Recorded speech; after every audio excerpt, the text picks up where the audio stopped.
অবিশ্বাস্য কাটার perfect yorker কিংবা মুস্তাফিজের স্টক ডেলিভারি, ইমন, তামিম কিংবা হৃদয়রা একেবারেই দিশেহারা ছিলেন।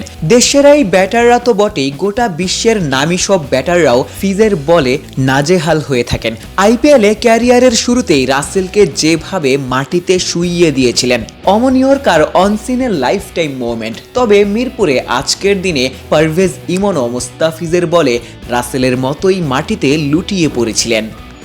মিরপুরে মুস্তাফিজদের অনুশীলন চলছে, 3 দলে বিভক্ত হয়ে অদম্য বাংলাদেশ ক্রিকেট টুর্নামেন্ট। অথচ এই সময়টায় ফিজদের ভারতে বিশ্বকাপে যাওয়ার কথা ছিল।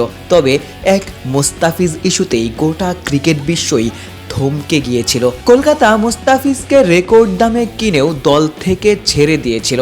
এরপরই গোটা বাংলাদেশি ফিজের পাশে দাঁড়িয়েছিল।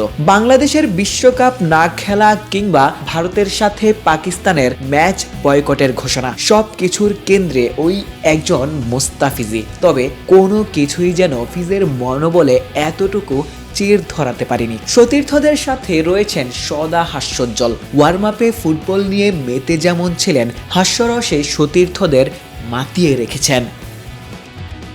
সতীর্থদের সাথে হাস্যরসে মাতলেও নিজের কাজে ফিজ বড্ড সিরিয়াস। বোলিং মার্কের দাগটাও যেমন নিজ হাতেই দিয়েছেন, মাপার ফিতাটাও নিজ হাতেই গুছিয়েছেন। বল হাতে রীতিমতো আগুন ঝরিয়েছেন।